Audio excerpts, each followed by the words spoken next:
Good morning. My name is Catherine Loughnane, and it is an honor to bring you the good news on March 31st.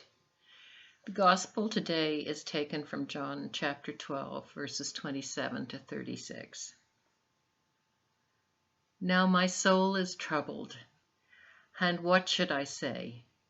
Father, save me from this hour? No, it is for this reason that I have come to this hour. Father, glorify your name. Then a voice came from heaven. I have glorified it, and I will glorify it again. The crowd standing there heard it and said that it was thunder. Others said, an angel has spoken to him. Jesus answered, This voice has come for your sake, not for mine. Now is the judgment of this world. Now the ruler of this world will be driven out. And I, when I am lifted up from the earth, will draw all people to myself. He said this to indicate the kind of death he was to die. The crowd answered him, We have heard from the law that the Messiah remains forever. How can you say that the Son of Man must be lifted up? Who is this Son of Man?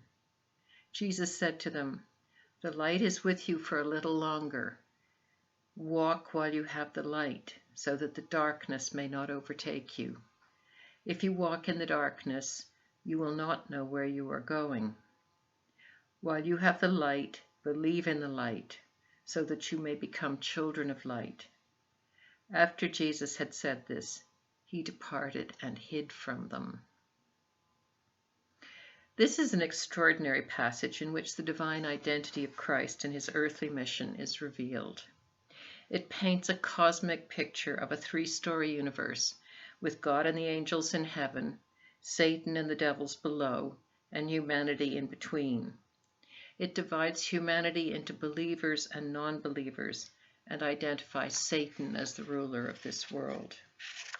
Sensory perception is used metaphorically to indicate belief and disbelief. When the Father speaks to Jesus from above, those who believe think they hear an angel, and those who disbelieve only hear thunder. Instead of beseeching the Father to remove this cup from him, Jesus courageously embraces his mission, seeing the ignominy of crucifixion as a means of glorification. Jesus knows that it is through his death on the cross that his identity will be revealed, and that this supreme expression of God's love will draw all persons to himself. In John, the road to Calvary is seen as that of a king going to his coronation. When he refers to Jesus being lifted up from the earth, he employs a verb that can refer to being physically hoisted up onto a cross, as well as being hailed and enthroned as a king. The most dramatic metaphor used through this gospel is the contrast between light and dark, which stands for belief and disbelief, good and evil. Jesus warns his listeners to make the most of his presence on earth. Walk while you have the light, so that the darkness may not overtake you.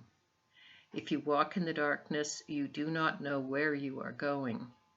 While you have the light, believe in the light, so that you may become children of light. Our world seems so full of darkness at present. It is hard to find grounds for hope when we listen to the news.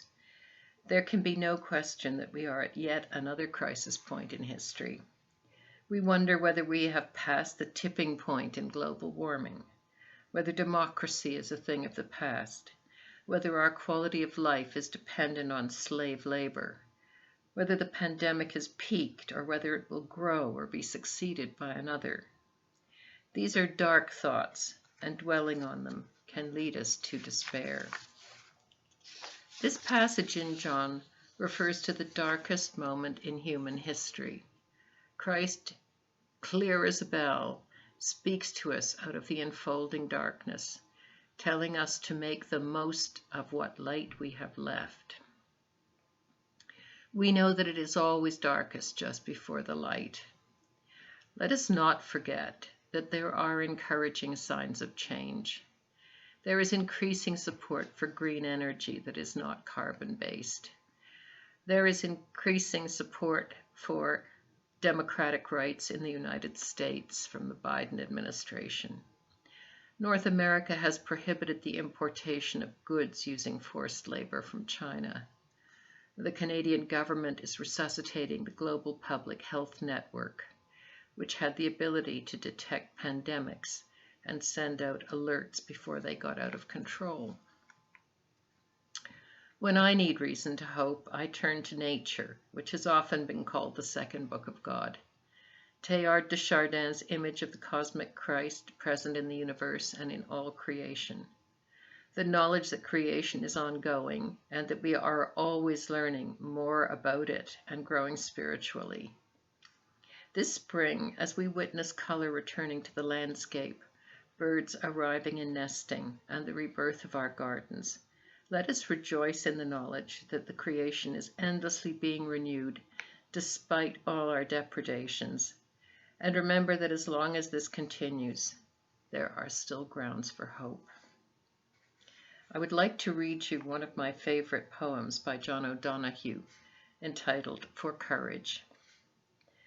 When the light around lessens and your thoughts darken until your body feels fear turn cold as stone inside, when you find yourself bereft of any belief in yourself, and all you unknowingly leaned on has fallen, when one voice commands your whole heart, and it is raven dark, steady yourself and see that it is your own thinking that darkens your world. Search, and you will find a diamond thought of light. Know that you are not alone, and that this darkness has purpose. Gradually it will school your eyes to find the one gift your life requires, hidden within this night corner. Invoke the learning of every suffering you have suffered. Close your eyes. Gather all the kindling about your heart to create one spark. That is all you need to nourish the flame that will cleanse the dark of its weight of festered fear. A new confidence will come alive to urge you towards higher ground, where your imagination will learn to engage difficulty at its most rewarding threshold. As we progress through Holy Week, I pray that we will find our ways through darkness into light. Thank you for being part of this wonderful community of faith. Have a good day.